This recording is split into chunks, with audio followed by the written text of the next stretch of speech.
we're a go. We're recording, yeah. Ooh, exciting. All right. Welcome to Gachapod. We've not decided if it's going to be weekly or monthly or whatever. Whenever the fuck we can do this.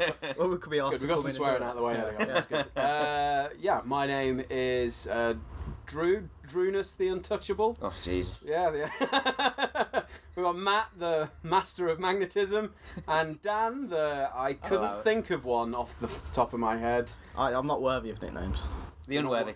Dan the Unworthy. That's just like a really Dan. bad Dungeons and Dragons character. It is. Thor was unworthy for a while, so you're in good company. Yeah. Oh, okay. Oh, we're getting into the nerd shit. We'll start Dan's like, who's for? Is that Chris Hemsworth? We are a periodic, I suppose, podcast about general pop culture nonsense. Each episode, one of us will be bringing a specific topic to the table that they generally have a little bit more kind of knowledge and expertise over than the others, typically. Typically, you say And we're going to try and do a bit of a deep dive into that thing and educate the masses. The masses, the moronic masses. And me. And Dan. I'm your conduit. I'm the person that lives vicariously through you. I'm going to call this out because that's terrible. No, it all stays. They need to know. We're establishing, the hierarchy of the group at this point, and so. Yes, but I have the power to edit. You do. It's on my computer. Oh, no. I have the power to make me sound more intelligent and less dumb. But I'm also getting over a cold, and it's kind of polleny today as well. So enjoy listening to my sniffs and coughs throughout. I had a few drinks last night, and I'm feeling rough. A few. You had about 5. 5 at home. That's a few. That qualifies as a few. About 8 at the pub. Yeah, but they were pictures of Tokyos, Matt. Yes. It wasn't just beautiful beer. lime So, green. I was going to say, describe a Tokyo for the casual listener at home. Oh, Jesus Christ. It is like 4 or 5 different spirits, I think, with just lemonade and a bit of lime. Beautiful. I watched the lady last night make that picture. It was 5 minutes of just her just monotonously just pouring. Like, they hate making it there. Matt insists on the fruit being plucked from the tree. That's the problem. No, fucking throw that shit out. No, go and get it from the tree. Just more and more aggressive about lemon stealing whore.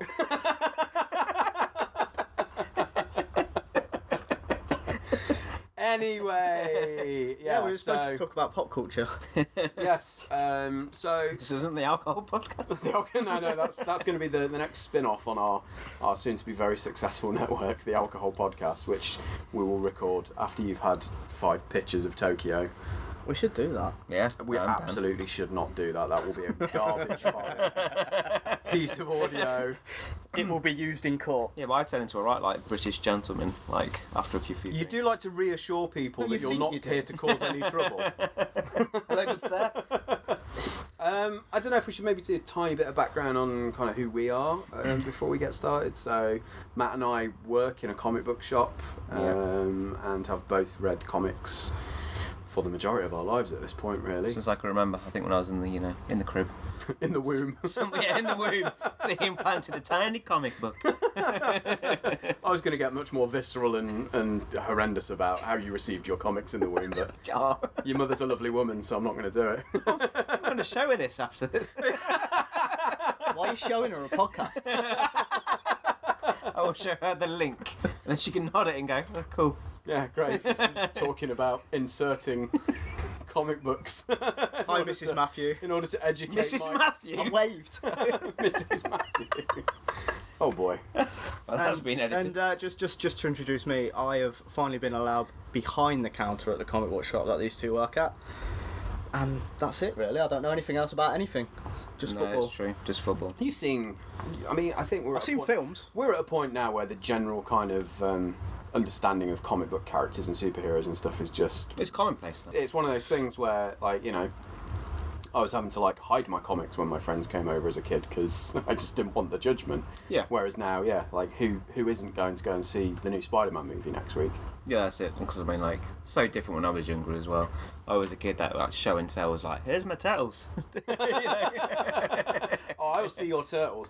I had, and this is why am I talking about this on something that's going to be public. I had the Star Trek buy a magazine a week and issue 2 comes with a free file. I thought a good idea to ingratiate myself with the rest of the class would be to bring that along to show and tell. And talk through the various different sections, the different races and species of the Star Trek universe.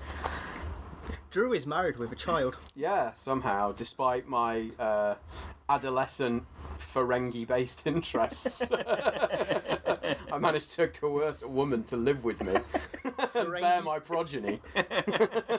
Is that an option on Pornhub? Ferengi? Ferengi, yeah, it's got to be, hasn't it?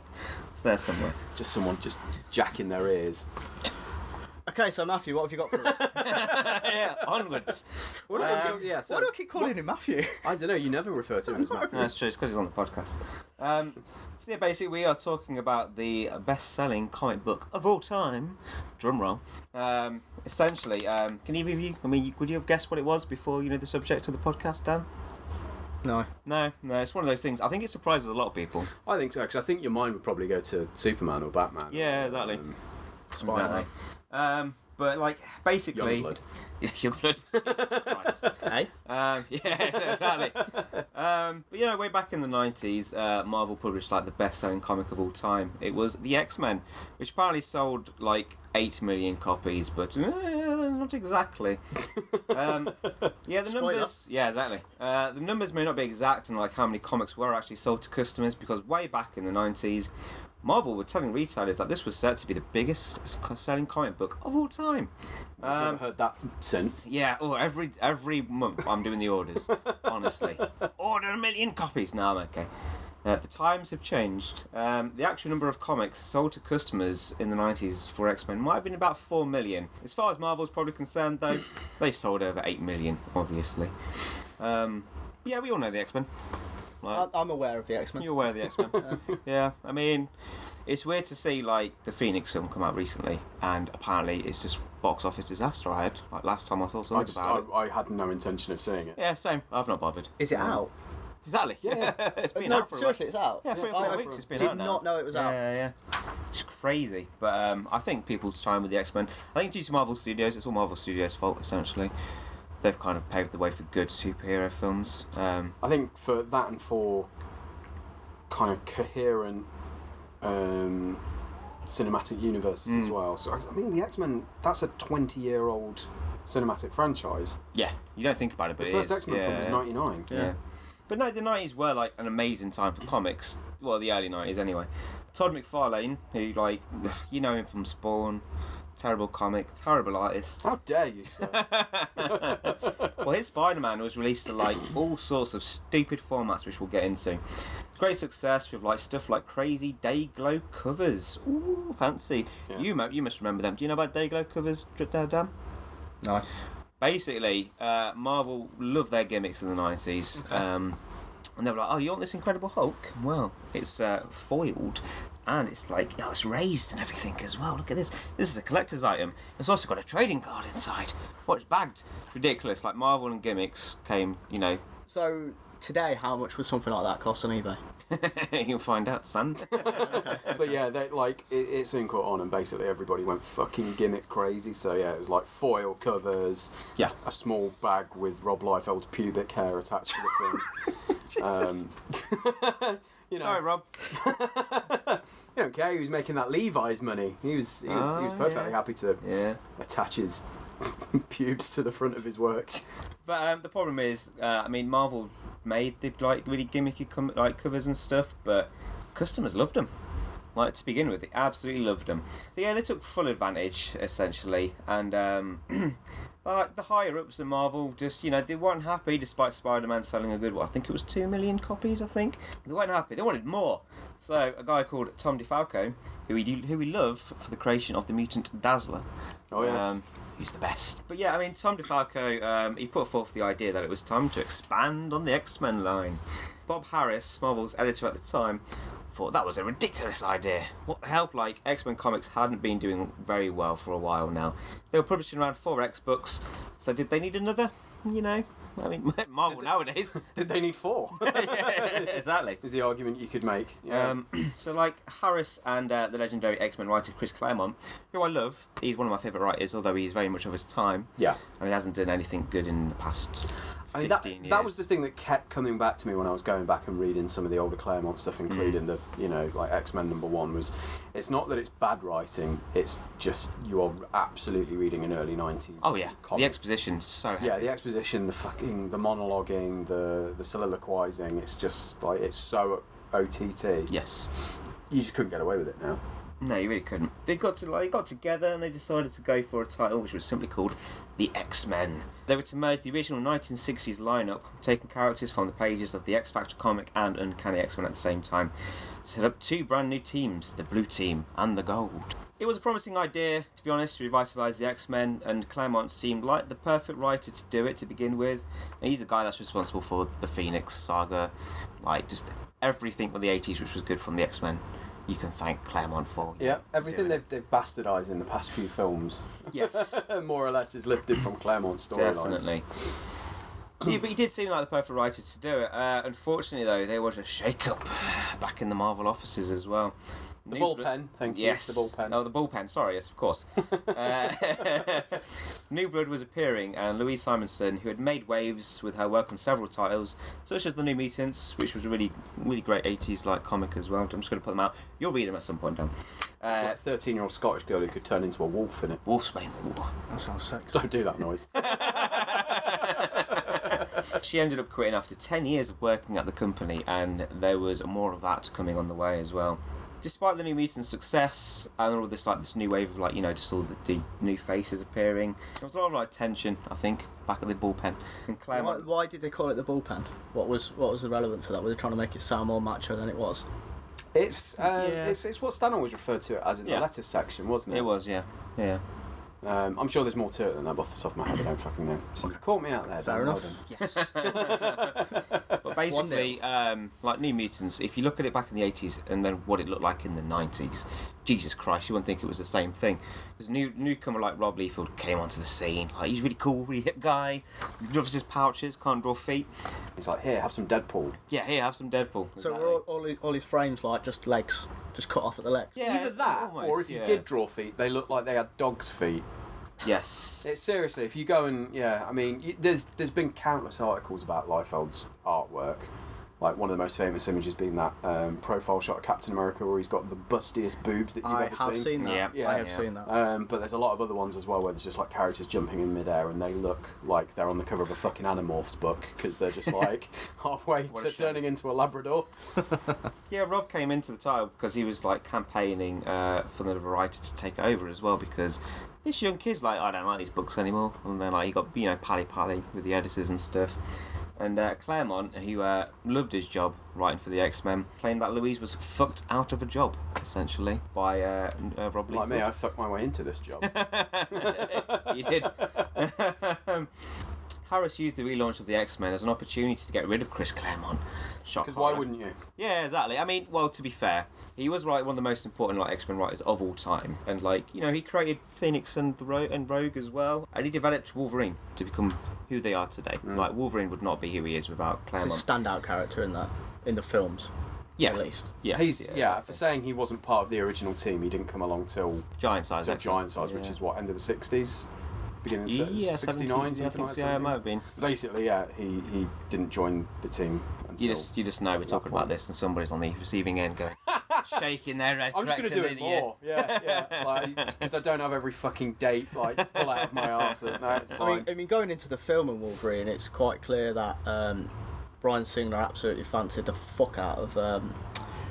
Who's the fuck that plays him? I can't remember his name now. Australian chapper. Yeah, Broadway star Hugh Jackman. That's the one, yeah. Like singing on his Instagram. How did you forget the name of our Lord and Saviour? I don't know. Maybe this isn't the podcast for me. Essentially, he wasn't wanted anymore by editorial at all. There are many changes throughout Uncanny X-Men. Mutants have left the team.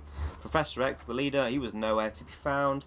And Magneto as well. He disappeared. He started off somewhere. Bob Harris was really displeased with those recent choices. He decided to fix the X-Men.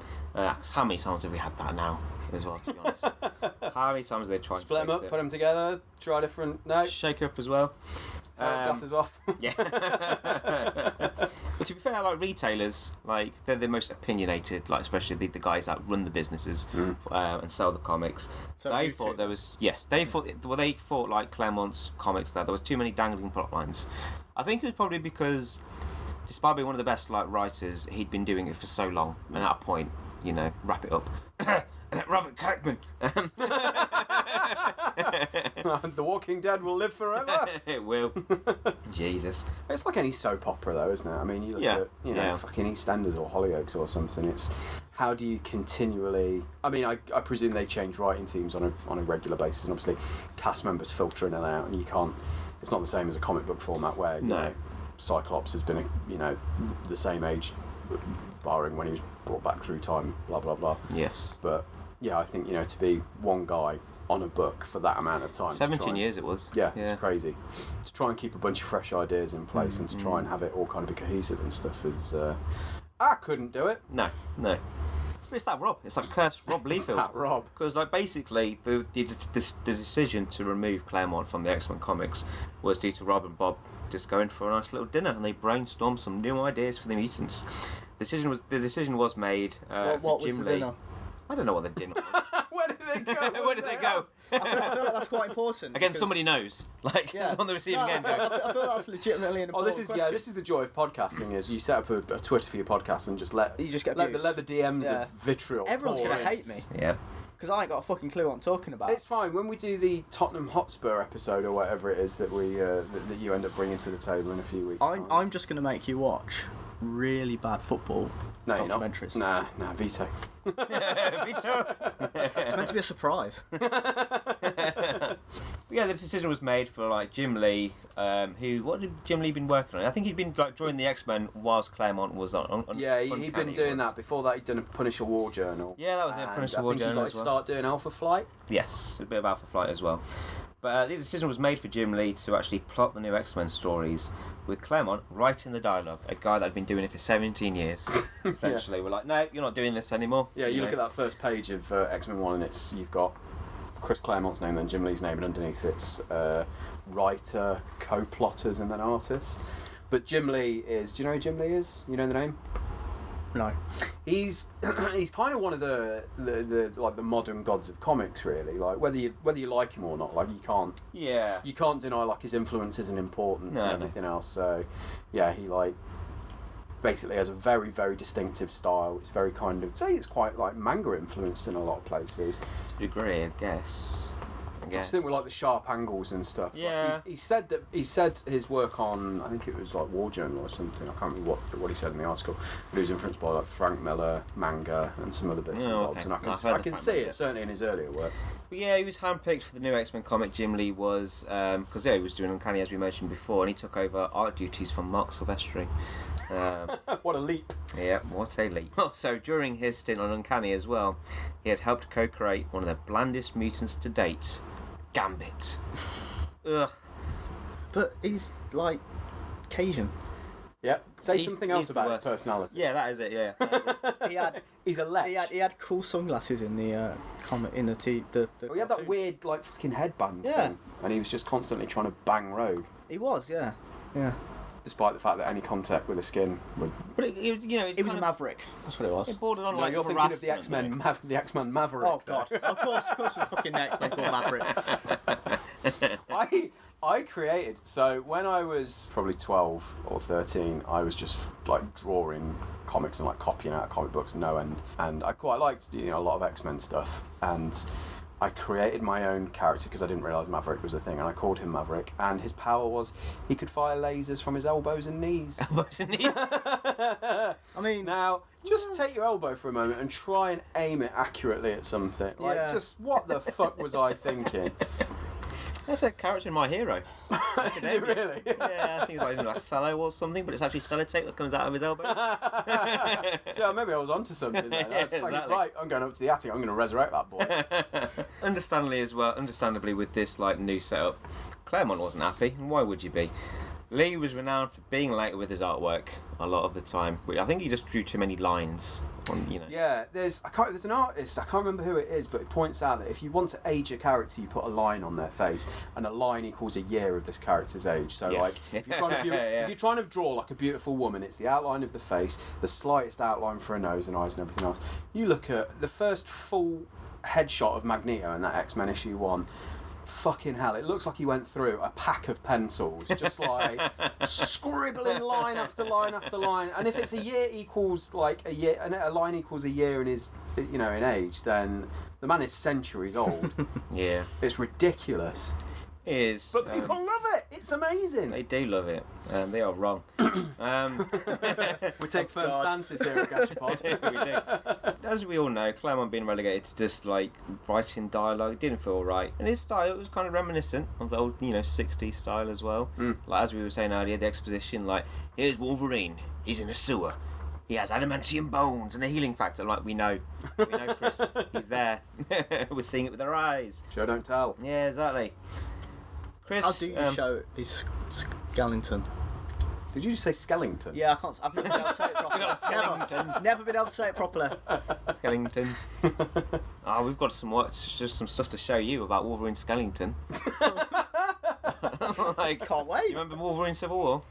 Oh Jesus, yeah. Yeah. He has a mutant like healing factor. Yeah. But this time he survived a nuclear bomb. Oh right. Okay. And all that remained was his skeleton. Didn't he in the Wolverine as well? I blotted that from. He did, but I think that was because that was another comic as well, which would allow because Brian K. Vaughan wrote that, and he's he's one of my favourites. I've heard of him. He's a good boy. Yeah, he's a good boy. Matt's told me about him. Yeah, many times. But yeah, Chris complained to Harris over heated exchanges on a fax machine.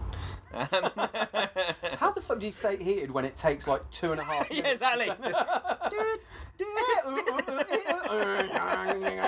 When this thing finishes fucking printing, I am gonna pop off.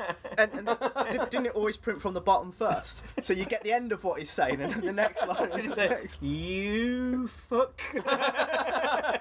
Yeah, so like first the balls print out, then it's the shaft. Yeah. And finally the crown of the head with a little arrow saying you. You don't know whether to be angry or not until you get to the very end of the page. No.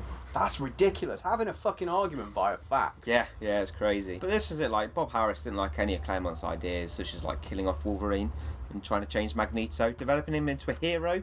Yeah. Like changing him up a little bit. And yeah, they were extreme changes, but they were implemented to just evolve the mutants into the next phase, which comics It was a 30-year-old book at this point. Yeah, exactly. Like, comics are about this nowadays. Comics don't evolve. They always return back to the status quo as well. Unless it's independent, unless you're Robert Kirkman. Yeah, unless you own the characters and you can murder them if you want to. Yes, yeah, exactly. But yeah, there's I don't know if you ever saw it, but there was that interview that Kevin Smith did with Stan Lee. And it was like a 2-hour interview. They brought the whole thing out on DVD, and there's one moment where Stan Lee's like, "That was the thing about Marvel Comics. When a character dies, they stay dead." It's like, you've not read anything that you've not written, have you? Oh, Stan. Yeah, rest in peace. I love you, Stan, you thief. Yeah, you thief. There'll be a lot of that in this podcast as well. What, talking about thievery? Yes, definitely. But in some ways as well, you can see how the repeat return of the status quo has really impacted the sales of X-Men comics as well. We get tired. We get really tired when it's like brand new X-Men. I mean, I think the reason why I'm doing that at this time as well, because like the X-Men have a new comic coming out soon as well. Not to get ahead of ourselves. I still fall for it. I still get excited. I mean, I am excited for it. And then I read it and I go, oh yeah. Yeah. Hey, you fool. This again. No, it happened when they relaunched it as all new. You know, it was all new. Bendis. No, who was writing the one where they went back in time and grabbed the original X-Men and all new X-Men. Yeah, because that was running alongside Uncanny. That's right. Yeah. And when that relaunched, because that was what 5-6 years ago now. I think it's longer, but yeah. Might be longer. But anyway, like when that, I was like, oh fucking, this is great to start with, and then first 6 issues. Yeah. And then the fatigue sets in. And Bendis was like, what do I do with these characters? I can't write anyone that doesn't sound like me. Yeah, exactly. And then there was a fat bald man who was their best friend. He literally did that in Ultimate Spider-Man. Okay. Peter Parker's best friend is a guy called Kong, who is a tubby bald dude who just looks and sounds like Bendis. Yeah, why not? The ultimatum was delivered to Tom DeFalco by Claremont, and the decision was made. Claremont was to write the first 3 issues of the X-Men as his severance pay. And then get fucked. Yeah, and that was it. That was literally it. nobody had worked on a single title as long as Claremont did in any of Marvel's comics. It's insane. Like 17 years. Obviously Stan Lee wrote a bit, and he was like, "I'm going to go on a plane and promote Marvel and give no prizes to everyone." But yeah, but even then, Stan's method of writing was like, I don't know, draw the fucking pictures and then I'll put some speech balloons in. Excelsior. I've seen interviews with like Harris as well, where he once claimed he would have had a nervous breakdown over the concept of Claremont leaving. That's a complete 180 as well, that is. It turns out that in the end, he was fine with Jim Lee's take. John Byrne, known for his run on the Fantastic Four, took over for 2 issues after Claremont, but it also resulted in his departure as well. So, all these great writers and artists... just going... Nah, nope. Yeah, we don't want you. But yeah, to Marvel, it didn't mean much, like Claremont's departure. As Jim Lee, like Rob Liefeld, the New Kids on the Block, they were killing it for them. And Todd McFarlane. I mean, this is, you have to remember, like, the climate at the time. Comics hype is real. Yeah, like it's biggest point ever. It was as big as comics ever got, and probably ever will get. Yes, yeah. Like, it was huge. And we'll get into like how many units were sold and like and basically halcyon days of comics. Well, basically why like this happened we'll get into. They had survived without artists that had made them as well, and with the news of just how many copies X-Men had sold, they were under the belief that this was the biggest success ever, with only more success to come their way. The fools. So yeah, X-Men issue 1 dropped in comic stores. Direct to market from Diamond Comics Distribution. They are the go-to guys for distribution across the world. In August 1991, it turned up. It turned up with 4 different covers, so this is how they get you. The gatefold. Yeah, and they were released. I didn't realise at first, looking back, because I thought it was all at once, like they do nowadays. No, they staggered it, didn't they? Yeah, it was a duration of 4 weeks. It was for it. These were like all like interfold and like covers as well, which could be combined to reveal a beautiful image. Say beautiful image. Like downloading a JPEG of a nudie woman on a modem back in like 1997, where you'd have to. It's a wait. Yeah. I'm with you. A bit like a fax. Yeah, in a way. Yeah, but it was the separate covers for 4 weeks, and then after that it was like the deluxe version, which was had the like, fold-out cover. That was the gatefold cover with glossy pages and a higher cover price. But yeah, despite being double the standard cost of the previous versions, it was the bestseller. According to Guinness Book World Records, 8.1 million copies were distributed to newsstands and comic book stores. They were all the rage then, as people were under the firm belief, the idiots, that the issue 1s would be investments for the future. Didn't help matters that the first appearance of Batman, Detective Comics 27, had sold for $55,000 in 1990. So they were like, oh my god, this has happened. So like, I'm going to rush to my comic book store. My son's going to college, you know. And it's never really gone away either. No. Like, despite the fact that we've had 25 plus years now of proof that almost no comic ever truly appreciates in value to any degree. There's a handful. There's like Walking Dead 1. Saga is creeping up now. Yeah, but nowhere near. You know, we're never going to have another fucking, Amazing Fantasy 15 or an action. It's going to buy you a takeaway rather than a house. Yeah, basically. Yeah. I mean, like a Walking Dead 1 in mint condition will get you. I think it's a few grand now. Okay. All right. But still, that's probably, in terms of contemporary comics, like the highest one's I going think to be. Ultimate Spider-Man goes for a lot nowadays as well, which I had. Did you really? Sure, Ultimate Spider-Man. But yeah, it was the New York Times did the article for that, and obviously everybody was like, "Oh my god, this is serious business." All the big newspapers are reporting on this. Just pushed interest in the investment, idea even further. I don't know if you're aware of like how comics are ordered then. But I'm about to be. But yeah, retailers they order plenty of copies of a first issue because we're under the firm belief that people will flock to the stores, and if they don't, it'll sell at some point in the future. Keep Maybe. Them on the shelf, collecting dust. I mean, X Factor and Spider-Man sold stupidly well, so surely like their number 1 best-selling title already, Uncanny, would do just fly out. Yeah, it would just fly out exactly. But looking at it now, like there was no denying that the sales were a huge success, but the sheer volume of copies ordered negatively impacted some businesses. It's really interesting as well, this is, because not many people know about this. It was to the point where some stores reportedly had to close due to purchasing too many copies and the bubble bursting. Fucking hell. I mean, I don't know who was running these businesses, though, to be honest. There were just piles of X-Men around them. We fucked up. That was the problem as well. As I said, like the gatefold cover sold the most. Like, that sold the most. So obviously because of that, all the other four covers. Nobody wanted them. No, exactly. Yeah, makes sense. But there, the customers knew they were going to make a great investment with the new issue 1. This was almost like a start of a new era, height of mutant madness. Parents could surely, as I said, send their kids to college with a few copies. We'll buy loads. Plus, we'll send them. It's the same fucking story on the inside. So, what does it matter about the cover? Yeah. Well, My naive brain here. No, man, variant covers are still a thing now. Yes, they are. Less so, but you will still have some hardcore guys who come in and they specifically want their variant cover. Some guys will only go for particular artists, but there are some people who will come in and they'll be like, oh, there's like a £50 price tag on that comic, I'll have it. I'll buy it. Yeah. Just because it's got a £50 price tag on it. I get it. If you're collecting something like that, that makes sense. But like, surely, if it's so common, it doesn't make it limited, and if anything, it just makes it expensive to produce. Yes, but this could be said of a lot of collectibles. Of course. This is true of everything in this shop. Yes. Yeah. The casual collector who doesn't really understand what they're doing, but just wants to take a punt on something in the hope that it's eventually going to make them a small fortune. And if not, oh well, I've just got a house full of shit now. So, to anyone listening, we're 35 minutes in, and that's the first dig at pop vinyls. I was waiting. Honestly, that's not a dig at pop vinyl so much as pop vinyl collectors. Say that.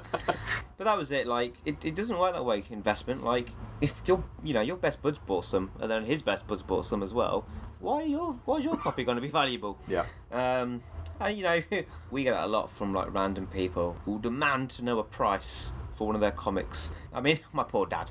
Like, he's the best. He went to a car boot stand and he was like, I've got the wedding of Dr. Octopus and Aunt May. And I was like, oh, pretty cool. And it was just the UK reprint, bless. And I was just like, there we go. There was a crackhead came into the shop a few months ago and he said, oh, I've got some, can you give me a price on it, mate? I'm like, well, I can tell you roughly whether it's worth anything. And he whips out a copy of Action Comics #1. Nice. I remember this. In a poly bag, which immediately sort of raised suspicion, being as plastic didn't exist in the 1930s. So, sure enough, it had the words Loot Crate printed on the back of it. I think he might have been duped by a man in the pub. Yeah, basically. absolutely. He stormed out not too happy with the fact that ultimately it was probably only worth about 50p. And he can't buy crack. And he can't buy, well, 50p's worth of crack, but I don't know how much that gets you in. We'll find out, yes. We'll research into Let's wait for him to come back and ask him. Next week's episode. Listen, you got offered drugs last night, so you might have to ask your mate there. I did. Yeah, he didn't take any, by the way. I did not take any. For his mum. I'm straight edge, not really. But yeah, the nature of collecting, it's condensed a bit, but it still exists. You will always get those people who want those things. Was the comic actually any good though? Dan's going to look at it for the first time ever. Oh. I know. Woo. There's nothing more exciting than an audio unboxing. Yeah. Yes. Yeah, I'll try and describe every movement as vividly as possible. But I mean, it depends on the reader, essentially. I think the content was solid enough for a first issue back then. Yeah. But looking at it now, I mean, the plot was there. It introduces Magneto as the Master of Magnetism on a full splash page, 2 pages in as well. Master of Magnet. Yep, Master of Magnet. Apparently the days of him caring for mutants is long gone, but as we know, there's more to the story than that. So, where is my copy? There it is. Oh, here we go. It says, please do not bend. Don't bend it. Do you want to know how much this cost me? No, let me guess. Go on then. Let me guess. No, I want to look at it first. So I'm going to do a full Antiques Roadshow Price is Right type thing. Let me have a look. Let me hold it. So I'll take it out of this, yeah? Yeah. What are you doing? I'm kidding, it's okay. It's in a little plastic bag that didn't exist in the 1930s. Well, this is from 1991, so it's fine. He's nodding. I'm nodding. Yeah, I'm nodding. Right. Okay. So this is. So on the front cover you've got Go on. the bloke with the shiny eyes. There it is. Brilliant. He's a bit of a pansy in the film, isn't he? And then Wolverine looking. There's a lot of lines on Wolverine. There will be plenty of lines on everybody. Yeah, it's Jim Lee got paid by the line, I think. That was. Right, okay. Now, yeah, your first indication of quality is that there's an advert for the Bill and Ted video game on the inside cover. Oh, Matt, there's a corner there. Oh my days, I'm taking that back to the guy, the seller. This cost me £2.75. For the record, Oh yeah, my guess is £2.75.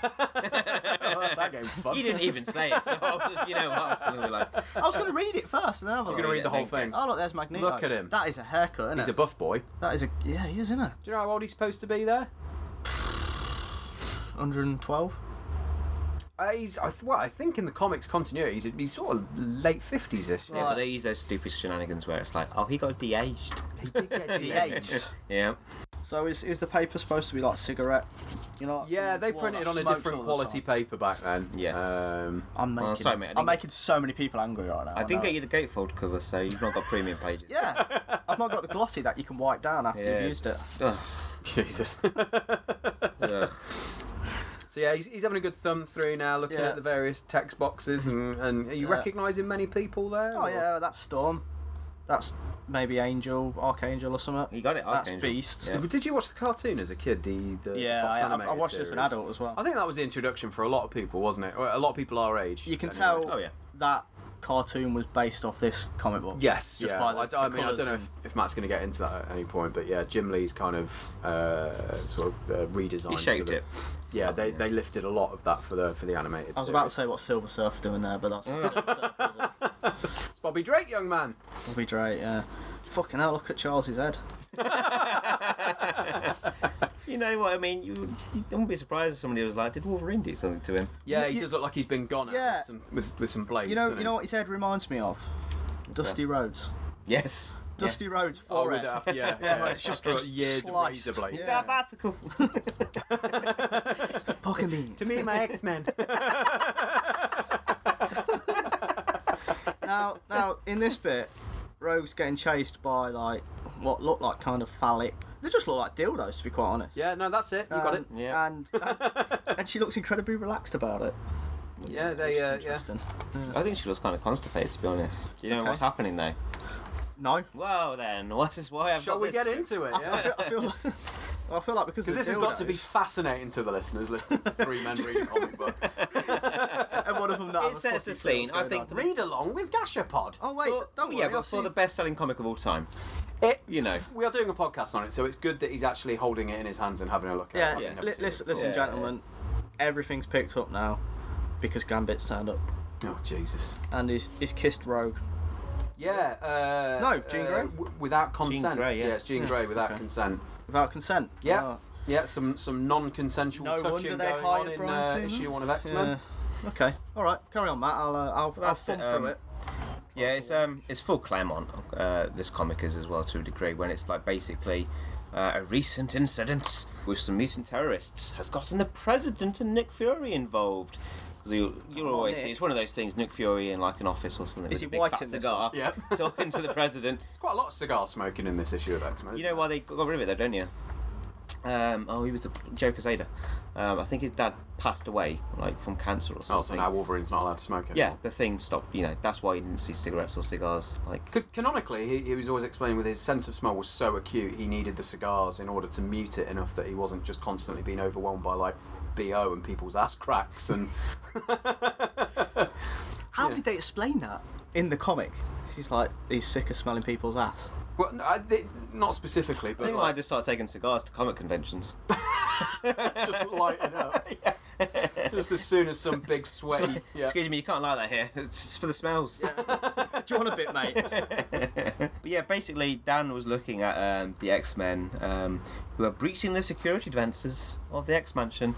It's one of those stupid stupid tests. Yeah, in their inmates Oh, right, mansion okay. on Greymorkin Lane. That's fancy. This is it. Like you'll find, like it's got all the That's, typical traits of an X-Men comic. Wolverine's in a sewer. Why is he always in a sewer? Surely he smells of shit. Like, It's like the Bog of Eternal Stench from Yeah, Labyrinth. There's no yeah. getting it off. He's just this 5'2" hairy goblin who smells exactly. like feces. as you'll see, Gambit throws his weight around a lot. He always does that. Like, oh, mon cher, mon frère. Oh yes, I've got the cards. I throw the playing cards. I've got the crap costume with the whole horrible get-up.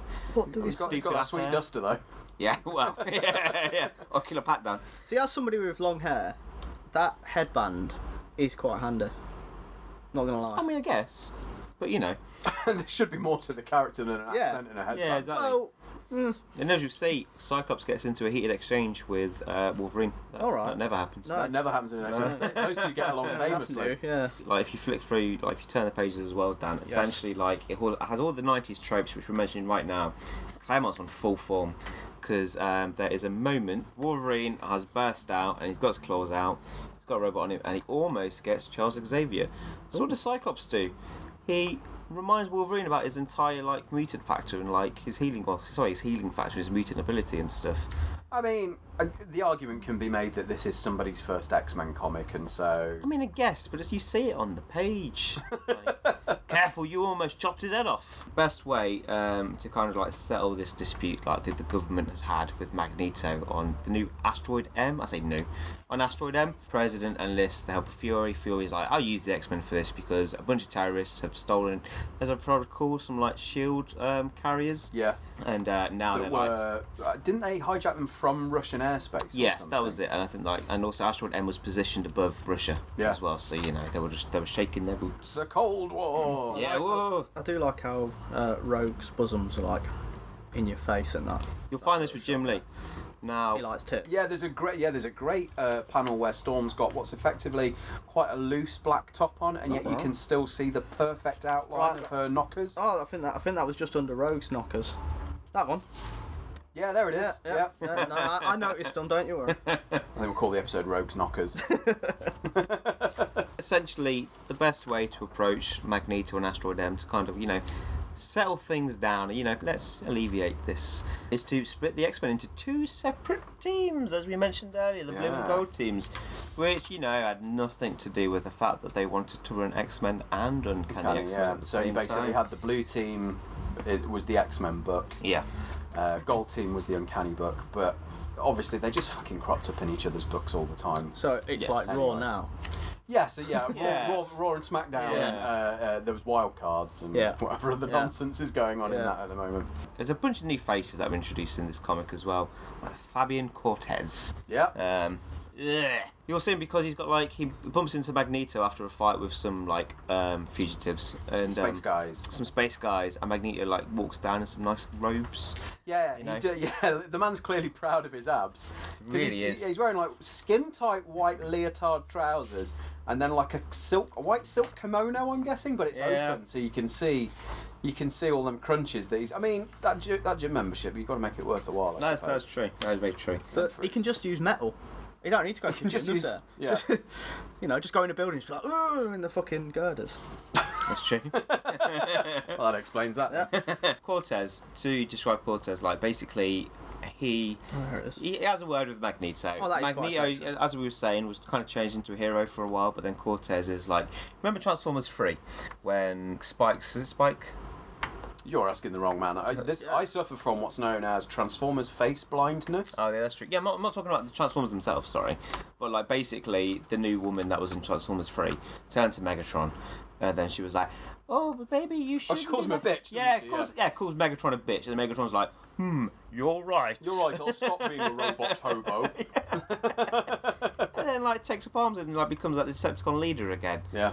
And this is what Cortez does to Magneto. Okay. Like, a brand new face, and he goes, well, maybe you should start hating those scum, like, what do they call them? Flat scans. Flat scans, he knew! Amazing, I love that you remembered that. Because it's a fucking hilarious thing to call, like, just non-mutants. Yeah, like, flat scans. It just doesn't... Why? I think I might start calling people that. Yeah? Anybody that offends me, flat scan. Goddamn flat scans. But Cortez, essentially, Dan, like, he will be, like, the leader of the alt-right. The alt-right of mutants, I'd say. Okay. And we're going to lose some listeners there. Make Asteroid M great again. Yeah. Yeah, imagine. But yeah, the extremist, Homo sapien hating bunch of jerks. And Cortez is like, we need to teach them flat scans a lesson. So Magneto's like, okay. Yeah, okay. Well, this is it. So like Magneto like prepares a defense against the Soviets in the US, who are becoming like, you know, worried over the position over Russia. And to kick it off, Magneto lifts up a Russian submarine from the depths of an ocean. He had previously sunk the vessel 10 years ago. He actually sunk the vessel 10 years ago in the comic. That was it. And here's Claremont going, yes, I remember this? Not that. And that was what, Uncanny X-Men 150, I think. And now Time is a flat circle. Yes. And he's about to use the entire arsenal left on the sub. Yes, the sub has nuclear arms in it, and he's basically raising the sub to strip it of its nuclear arms to use as a deterrent against anyone who might threaten. That makes sense. As you'll see as well, like he goes into the sub and he's kind of horrified by all the skeletons in there. Basically, he's like, "Oh no, I did this." That was quite dark, wasn't it? He's basically standing amongst all these skeletons. Oh yeah, shit. And kind of going, "Oh shit! Some of them died right away. Some of them just suffocated." Yeah. And he's like, "I forgot about this." But still, Yeah. let's carry on with this thing the dude I just met told me that we need to do. Exactly. Before Magneto can do anything with his missiles, he's confronted by Rogue, Wolverine, and Psylocke. And look at that. Look at that panel you're looking at right now. Oh yeah. That position of Psylocke kicking Magneto in the face. Some phenomenal crotch shots from Psylocke. She's going to get Frusher in this entire run, actually. All of Jim Lee's stuff, anytime Psylocke's on in frame, in panel, he's showing us as much of her grundle as possible. Yeah, Sure. like Psylocke as well. Thanks to Jim Lee, she turned into a generic mutant ninja. Yeah. She's got a psychic knife, Matthew. Yeah. But she is, she's more interesting than that, I think. She is, yeah. She has the potential to be a very interesting character. Yeah. Which she's got a cool background. She's got quite a unique way of speaking when she's written properly as well. Boobs and butt are always in the same panel when it comes to them. Oh yeah, that's a good point. Let me find that again. This is just absolute crap for for people listening. For anyone listening. But there is a particular panel where you've got some absolutely fantastic broken spine artwork, and this is something that a handful of 90s artists were incredibly guilty of, especially those guys over at Extreme Image. Yeah. Which That's is that where they draw a woman who basically, that if she existed in real life, her spine would be snapped. Okay. In order to get the boobs and the butt in the same panel at the same time. Right. Okay. So that's what I'm talking about there. Jesus, she's doing some fucking twists there, isn't she? Spines do not work that way. No, they don't. No. Yeah, if you're reading along at home, it's page 16. It's the first panel, and she's just absolutely spun her top half around to make sure that we can get not only both boobs but both butt cheeks in as well. You think he jacked it whilst he was drawing? Yeah, but then you're essentially. And then his hand slipped, and he was like, "Oh, God, right, okay, that's fine." But you just masturbating to a lady that's essentially should be dead. But as you'll see, like, Rogue tries to, discuss things peacefully with Magneto. But the Russians, those goddamn Russians, they end up shooting Rogue. Magneto's like, in another universe, I was totally banging this chick.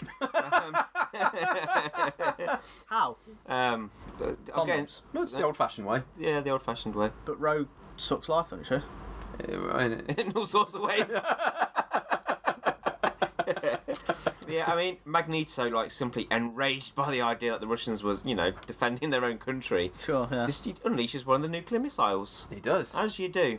Those damn Soviets. It's a jaw-dropping moment, I guess, for new readers. Yeah. Because, oh my god, it's a nuclear weapon. But, it's, being there, done that. Well, it explodes sort of mid-air, doesn't it? I think, isn't the idea that it just creates an EMP so that they can't chase him anymore or something? As I said, it's a jaw-dropping moment, and the story suddenly cuts to Asteroid M, as you'll see there. There's the explosion dam. Okay. Was it page 38? Yep. And then we cut, and then I'm back on Asteroid M, and Magneto's in his throne for some reason. Why is he white? He's really broody in this one. Yeah, look, he's got blue hair and a white face. Is that just light? That's space light. That's just the lighting. Okay. Space light. Space light. Starlight. So Magneto returns to his throne. He's kind of dishevelled. He's kind of like, ugh, what a headache. And then Cortez comes back around. And he's like, hey, buddy, what about those flat scans? Cortez has got a banging mullet though. Yeah, but he's got you can tell. He's like Brad Dourif in Lord of the Rings, isn't he? He's that Wormtongue. Is that the name of the character? Yeah, Right. that's He's true. just basically like sneaking around and whispering in his ear. And Yeah. Rogue was in that, next to that nuclear explosion. So what happened to Rogue? Oh, she's fine. she's fine. Yeah, she's just in a hospital in the mutant country of Genosha. Which plays a rather large part in X-Men continuity a little later on. Rather large part. Basically, it's renowned for enslaving mutants. Okay. And it's changed in the comic series from what it used to be. For some reason, the Acolytes find her, and they're like, oh yeah, you're not going to rest in this hospital, love. We're going to get you. Bradshaw and We just keep And going back to Farouk. wrestling. Oh, Jesus No, Christ. so the terrorists that appeared on Asteroid M at the beginning of the issue, Right, who yeah. is now Cortez is banned. who have I see him. pledged their allegiance to Magneto's cause, which is actually Cortez. The Donald found her, essentially. As they always do. So the Acolyte's fine here, but the X-Men, due to good old Professor Xavier using his hack cerebro, he's like, oh, she's over there, let's go find her, let's Using go his save Oculus her. Rift. Yes. And a massive brawl kicks off, as you'll see, for like pages upon pages. Yeah. It's just unnecessary. Like, you get new introductions like, oh, I'm going to make this guy virtually as dense as adamantium. Oh, no. That's page 44, and it's a chocolate dude. Chocolate dude, yep.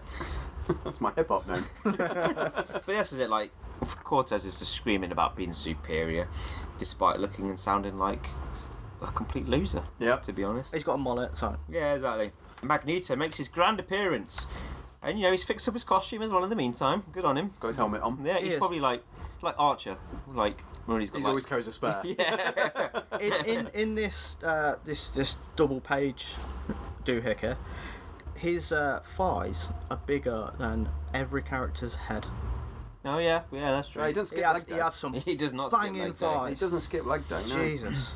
But yeah, he goes into detail about like how mutants will no longer live in fear or prejudice. He claims that Asteroid M is now a sovereign world, a new haven for all mutants that will receive security from mankind. Is it too good to be true? Probably. It'd be boring if it weren't. Everyone gets a gym membership. Yeah. Yes. You get a gym membership. But if you I know this really good firework out. But if you dissect this page, count how many speech bubbles there, Dan. Like, It's nuts. it is insane. Because where does the reader's eye go? And, and I think, it's on a case class page. There's a good 21 or 22 there. There are 16 speech bubbles. What? Yep, 16 speech bubbles. Oh, we talk connected. Not count, alright, but fair not enough. not counting the conjoined ones though. Yeah. The I conjoined counted ones, the there's conjoined like ones. over 20 or I'm something. not that stupid. And as you'll see, those closing panels as well. Over at Professor Xavier's school, Moira McTaggart starts crying. Xavier's side Fucking piece. Moira. Xavier's side piece in a way, and she's crying because everything that's just occurred in this issue is because of her. Goddamn bitch. Is that the EastEnders moment? Yeah, that's Yes. So I mean, there we have it. Like, if you turn the page as well, you've got like a teaser or think. Well, hang on, you've got summer specials. Try it again. Oh, it's not in this issue. It must have been in the. Oh, it must have been in the gatefold. It was like a preview of things to come. Oh, it's the pin-up with Omega Red. Yes. Yes, it's in the middle. It's in the middle. Yeah, It's actually in the I middle. saw that. Yeah. No, they moved it then. Yeah, more to come, it says. Instead, we've got Three Musketeers Adventure. And basically that like previews like more Weapon X shenanigans. Boring Omega Red. I'm sorry, Drew, but he is. Look at him though. Yeah, but look how like that's Omega Red, damn. Yeah, I know. And He's got whips. They come out of his arms. Yeah, and that hairstyle. And that hairstyle. Horrendous. That's what I'm going for with mine. Is that that's your ultimate? Yeah. He's got the alien brood as well. I quite like the brood as a concept. I mean, it's the alien xenomorphs. They've but, got shiny eyes. Longshot. He's got a name, lad. And the Longshot's cool. He's no maggot. But No, he's I was looking up who Jim Lee, Chris Claremont and Scott Lobdell had created like individually, and I hadn't thought about Maggot in years. And I was just like, fuck me, he's got to be a contender for the weirdest goddamn X-Man in the entire continuity. Yeah. Maggot is basically a dude who, instead of internal organs, has two slugs that come out of his body, eat things, then go back in his body and give him power. The radio silence is me trying Yeah, to figure like, out what just the fuck is how going the on. fuck does that... That's some Cronenberg shit, that is. What was the fella that wrote it taken? We'll never know. We'll never know. We'll never know. I mean, Good shit. you don't need to see the next couple of issues of this, but essentially it is more of the same. Magneto kidnaps people a bunch. Yep. The Acolytes fight, and Psylocke turns up in a bikini time and time again. Excellent.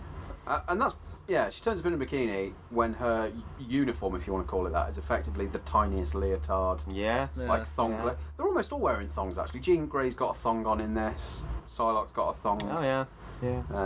Mullets and thongs. Mullets and Is thongs. That's what the they 90s. almost called it, but they went with X-Men because they thought That's a new podcast name. mullets and thongs. It's my aesthetic. I was going to go for X-Men: The Vagisil Saga. The Vagisil Saga. That's good. I mean, looking at that like Dan, Yeast Infection, the new crossover event from Marvel Comics. That's about as fucking good as that fucking maggot chappy, isn't it? Nice.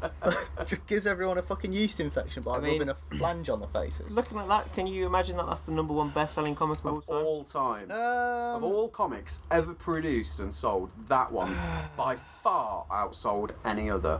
I mean, if we're kind of looking at it like 13-year-old horny boys that haven't got access to porn like we have these days. Well, they knew who they were selling their potentially- comics to. Oh yeah. But I mean, it's kind of, to me, it looks a bit like a Michael Bay film. Yes, but you look at how much money Michael Bay films make. Yeah, exactly. So, And I think it's tough because you have to try and stay in the mind frame of the time. Yeah. It's very easy to look at comics from the early 90s now and go, Jesus Christ. And like we were saying at the top end of this podcast, I think Claremont can still really hold up.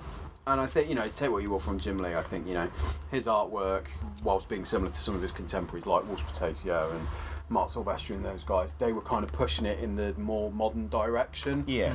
And they were being a lot more kind of angular and a lot edgier, and the 90s was edge, boy. It was edge, and you know what? I find it funny because I don't think Jim Lee's that bad an artist, really. When he tries. And he's worked on some very important stuff. But my problem is he's not really evolved. No, you would look at a piece of his from 2019 and a piece of his from 1999, and I think if it's a black and white piece, you weren't looking at the colouring, because obviously that has come along in a big way. If you're just looking at his line work, I think you would be hard pushed to tell what era it came from. Yeah, definitely. I don't think, as we've stated, I don't think it's like a terrible comic for like an introduction to new readers as well. Claremont does a really good job at establishing the X-Men shorts with like pointless exposition. Yep. But here they are what they do best. They're running some sort of like test. They're doing Danger Room stuff. Yeah, they're doing Danger Room stuff, and then Magneto's brought in. You've got some new bad guys, and it involves Russians and real life stuff to a degree as well. So it's just. It works. It's relevant for the time. Yeah, very relevant for the time. But yeah, I think after this though, after he was fired, his writing never, What does he go on to do directly after this? Do you know? He was going to do some Image stuff, I think. Claremont? I think so. Okay. I mean, that wouldn't surprise me. I'm not familiar with it. Yeah. And I read a lot of that Image stuff at the time, because that was. Yes. I was the perfect age. Maybe just didn't come to fruition, to be honest. Yeah, I don't think his writing ever returned to form back then as well. Like, honestly, I remember when Marvel were like, Claremont's back. I'm like, There was a Claremont Wolverine special out last week. I didn't look at it. I was just like, I'm alright, I'm fine. But yeah, Jim Lee's costume design, so this is a thing. Like, this is the one thing about this comic. His costume defined like the character's look for the entire 90s period. Yeah, they're iconic. And most fans over the age of 30 will claim that his costumes are the best of the team. No, they're not. They're completely wrong. I guess, you look at Psylocke's costume, for example. It's ridiculous. Like, it's ridiculous. The blue and yellow one, Cyclops as well. Give him the condom hat, that's what I want. But Dave Cockrum, he had the best designs. Easily, because he was the one that, Storm, Nightcrawler, Colossus, and the Phoenix. Yeah. Some of the best, costumes in the X-Men comics. And some fans, I think, they're just still stuck in the 90s. I think it was so pervasive as well. I think because those costumes were then taken to the animated series, they were in the video games. Yes. Yeah. The majority of the merchandising for X-Men came from that era as well. So if you had a toy growing up, odds are you had Cyclops with that stupid fucking yellow, weird half braces belt thing going on, and I've mentioned some of that as well. Because the 90s, thanks to this, it was like Mutant Madness, and the X-Men not only had the best-selling comic of all time, they had the animated television series along with the merchandise that was packed, crammed full into toy stores as well. Thanks to Toy Biz, the company that produced X-Men toys, they made a killing by releasing all sorts of gimmicky action figures and accessories, of course. Some figures were so obscure that they probably only appeared in the comics for a few panels or issues. Honestly, you look at series 6 or 7 of these lines, yeah, and it's like, I don't even know who these people are. But these vehicles also included the Blackbird, obviously, and bizarre concepts like Wolverine's mutant cycle, which, despite him having adamantium claws, his bike did as well. Amazing. That's like when you go into a toy store and you see the Flash's dune buggy. Yes. Like, why the fuck would the Flash need a dune buggy? It was crazy. That fucking cartoon was everywhere. Yes, it was. I remember when I was young, just walking around, putting my hands by my temples and just being like, I'm Cyclops! Stay out of my mind, Charles. Worst character. You've got to wonder though, because when you look at the documentaries they made for TMNT and stuff like that, and how much the toy manufacturers were influencing the comics and the cartoons. Oh yeah. where that line was drawn with the X-Men stuff. Like how often was toyetic bandied about in the editorial meetings and things, in terms of like, you know, we need to be introducing this amount of characters. That was it. This was like what was going on with them, because Toy Biz were working with Batman. Like they were working with DC, sorry, for the Batman films. Yeah. The Tim Burton ones. But they went all in on Uncanny, so I just don't think the Batman figures were selling very well for him. There's that much more to pull from as well. Yeah, exactly. So it was like X-Men, I think there was the X-Force toys as well, and all the pieces like started to fit together as well. Because like a former Marvel Productions head, Margaret Loach, I think her name is, she was now running the Fox Kids network at the time as well, which was set to air the animated series, which had plenty of input from Toy Biz's CEO, Avi Arad. Ah, yeah, the man whose name you have seen on every fucking superhero movie from the 2000s. Precisely. He's a recognisable name in the industry now. He went from Toy Biz to Chief of Creative Officers at Marvel Entertainment to becoming director and now founder of Marvel Studios. He was one of the few responsible for saving Marvel during its bankruptcy in 1996 as well. But that's a story for another day. Yeah. Marvel's bankruptcy. He's done well for himself. We're talking about selling off everything that they've now spent the past 10 years trying to gather back together again. That was it. But Marvel made some stupid decisions back in the 90s due to the success of the X-Men. You know, they weren't happy. They weren't content with Toy Biz's line. There were other options that they wanted to explore, and one of their sites they set on was Fleer, the popular baseball trading card company as well. Yep.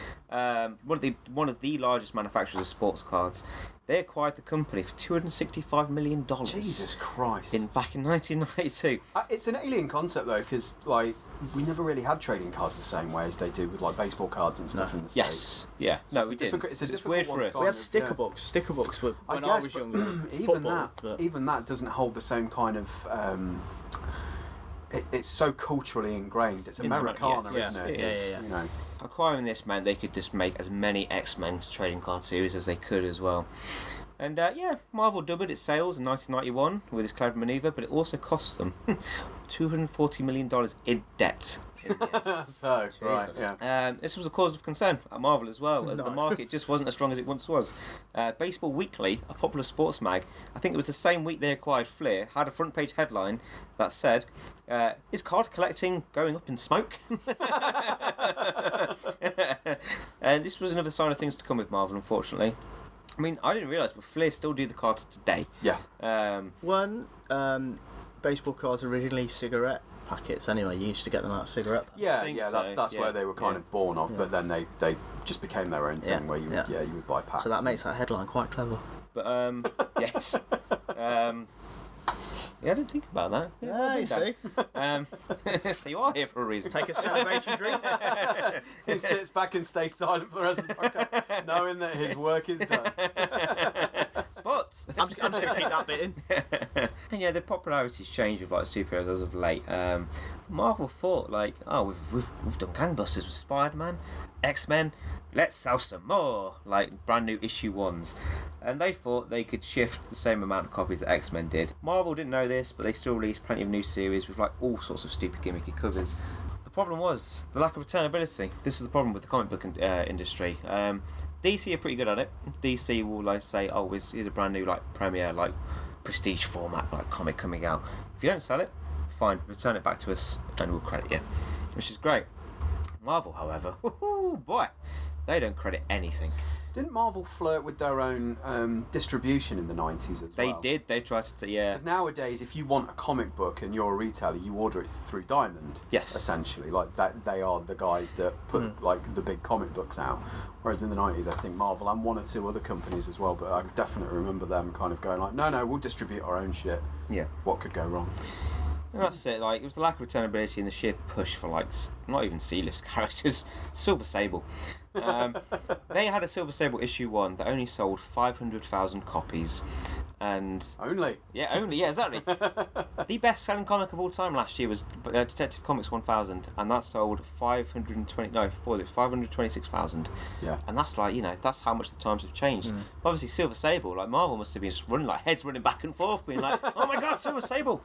What are we doing?" And you know what happened with the X-Men after this? There was the boom, as we all know. Marvel, unfortunately, the problem with them was that consumers soon realised, hang on a second, there isn't money in this. And that's it. One reporter named Douglas Cass, who he ran an article after visiting over a dozen comic book stores. This was the death knell, this was, comic book collecting in the 90s. And he went to them and he said they just had long boxes full of X-Men and X-Force. Not those 8 million copies that apparently had all shifted. You can do it now. You can go to any store that sells, like a decent collection of back issues. You thumb through and you will find bagged copies of X-Men 1. Oh, yeah. You got yours online easy enough, but you can still find them in the stores now. It's crazy. But he had spoken to the comic shop owners as well, all of which had the same opinion. Marvel is becoming old hat and lacks innovation or creativity. And so, like Cass, reported that Marvel relies on gimmicky covers to fight back on consumer resistance.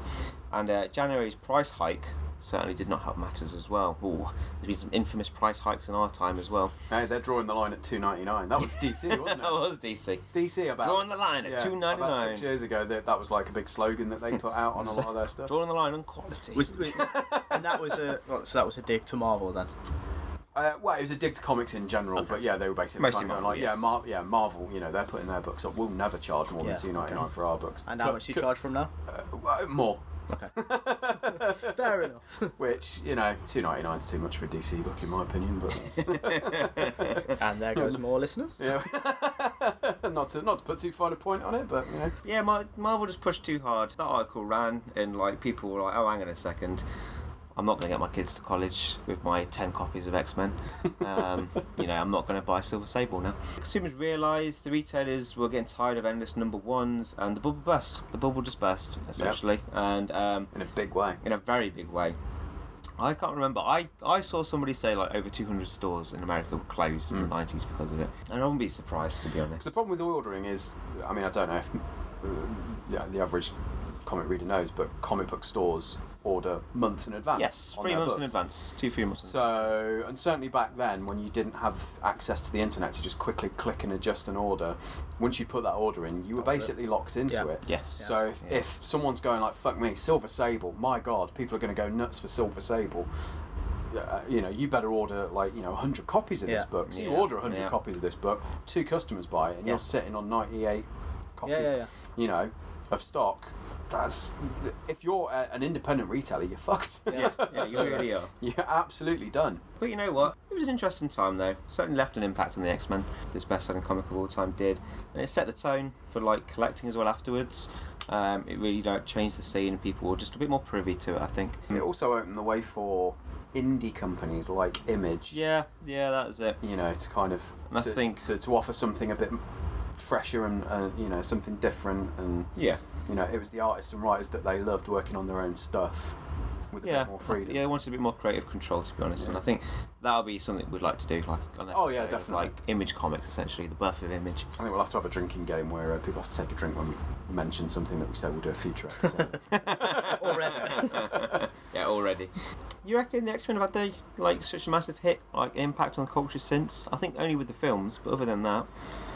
I think the films are massively important because they laid the groundwork for comic book properties to be a successful blockbuster. Mm-hmm. Yeah. Almost all attempts before that, there was a degree of camp or schlock to them. And whether you think the original X-Men movies have aged well or not, at the time, the fact that they took them out of the silly costumes and dressed them in black leather.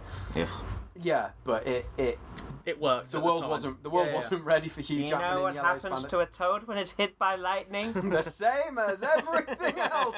Well, it's Matrix as well, isn't it? Like the leather, it's that period. Again, it's 90s edge. Yeah, absolutely. And they leaned hard into that, and it kind of it made them go, shit, this can work. Let's do a Spider-Man movie. Shit, this can work. Let's do a Fantastic Four movie. My personal opinion of their kind of lasting impact on culture has been mutton chops. No person can walk around with mutton chops. People try without somebody calling them Wolverine. Yeah, that is true. Comic sales have never hit the same heights before as well, and I think Marvel have tried their best to, they've got veteran names in before, and honestly, some of my favourite X-Men series are by veteran writers such as Joss Whedon, Grant Morrison. Astonishing and New X-Men are some of my favourite X-Men reads. I kind of hold those up as the go-to for, especially Astonishing. I've read Astonishing. I've read it's a solid jumping on point, and Cassie's artwork's beautiful as well. His costume designs in that, whilst they kind of look to the Jim Lee designs a little bit, he takes them in to a place where you kind of go, no, that actually is a solid design. You've used, Yeah. you know, the past to inform the present. I mean, I don't know how I feel about the new Hickman one. As we say, we are excited because we're stupid. Yeah. Um, and Hickman can write well. Yeah, Hickman can write well. He did, like, you know, a great job with the Fantastic Four series. Jonathan Hickman, it's kind of hard to describe. Hickman likes white pages, like clear white pages and just graphs and stuff. But basically, Marvel are cancelling every single X-Men comic. Okay. They do this every few years. Right. I mean, to a degree, I think this is the first time in a long time where they've cancelled, like, every single X-Men title. And then gone... So it's like a story wipe and then you just start again? Yeah, not like a story wipe or anything. But basically, he's set foot into Marvel's offices and he's like, right, X-Men continuity is a mess. I'm going to fix it. I'm going to make the X-Men relevant again. And Marvel have been pushing hard to let people know that this is the next era of the X-Men. And, you know, hopefully it will be. Bear in mind that Marvel Studios have reacquired the X-Men through Disney's purchase of the Fox properties as well. Yeah. So it felt for quite a while that certainly Fantastic Four and the X-Men to a lesser degree were kind of neglected in terms of marketing and push. Fantastic Four stopped altogether for a number of years and it's back now. Yeah. X-Men's kind of always been there because it's X-Men. I don't think they would ever dare get rid of it completely, and it obviously sells enough for them to keep doing it as well. But now that they know that, because they don't make a lot of money from comics. No, they make a lot of money from movies and merchandising. So now that they can use those as tools for whatever it is they do with them in the movies moving forward, I think, you know, a lot more interest will be paid to them from the kind of executive side of things. Yeah. I don't know how good that's going to be, because executives meddling in creativity is bollocks. Yes, it is. Yeah, but we'll see. I'm looking forward to it. I think it's going to be a lot of fun. As an X-Men fan, I've wanted a good X-Men comic for a long time. I just don't think anything I've enjoyed as of late. Uncanny X-Men's been a mess. Yep. It's a stopgap essentially between what came before it and what's going to happen. Yeah, what's going to happen next. Anytime it's a weekly, you're going to struggle to... Yeah, that's it. It's that as well. But it was only weekly for the first 8 weeks. I know it was, but still, it's you just... But it's had 4 writers on it, Drew. How could it go wrong? I think that's it. I think we've kind of covered, you know, the main points of it. It is influential and it is important, and it, you know, has aged kind of okay. It's not the fucking horror show that a lot of comics. No, it's certainly not like the Death of Superman. How dare you, sir? Doomsday was made from the DNA of Superman, and that's how he defeated him. They defeated each other, and then Superman came back with a mullet. With a mullet as well. 4 different Supermen, weren't there? There were. That'll probably be an episode at some point in the future, because it's just hilarious looking into... Does sound hilarious. Yes. Because that's like Mongol turns up with his war world and destroys fucking Emerald City or wherever it is that Green Lantern's from, and that's what starts the whole fucking parallax thing, and it all spins crazily out of control from there. And if you think I didn't have a clue about this, I don't have a fucking chance on that. Quintessential 90s comic crossover event, sir. Okay. But yeah, anyway, that's basically the X-Men. Well done, Matthew, for doing your research. Congratulations. Want to cite your sources at all? Or? Yeah, it was the Untold History of Marvel History and a bunch of other websites I looked at. I'll probably put them in the description. Put them in the description. Yeah, in the description. But I think it's Sean Ho that did the Marvel Untold story, and a great read for finding out everything that went behind going on at the Marvel offices, essentially. A lot of shaking of the fist, and a lot of, a bit of that. A bit of that as well. And bankruptcy. Mainly bankruptcy. Was that because of the cocaine? No, I don't think so. Yeah, it's just mountains over cocaine, and the theme tune to the X-Men animated series being played over and over again. Just coke on expenses. I think we'll have to play the X-Men theme tune as the outro to the show. Yeah, definitely. Yeah. Or we have to sing it. Because we might get done for... No, we'll be fine. We're reviewing things, it's fine. Yeah. There we go. That's all you get. That's all you need. What were you thinking of doing next? I mean, I know what I want to do next. I don't know if Dan's got anything in mind in particular, but... I think I'll do something that you two actually know something about for a bit. Cool. And then eventually, when we're a little bit more into the flow, I'll torture you with some things you don't really dislike. We'll have an off-mic conversation and figure it all out. But I hope you guys enjoyed it. It might have been a little bit here or there, but it's our first time doing it, goddammit. But yeah, thanks very much for tuning in. I'm sure we'll sort out online presence at some point once we know people are actually listening to this. If there's anything by the time we actually throw this thing up, then we'll put it all in the descriptions for the episode as well. But yeah, that's it. And as we say at the end of every episode of Gachapod, What happens to a toad when it's struck by lightning? Tell me, I don't know. Cocaine! See ya. In a bit.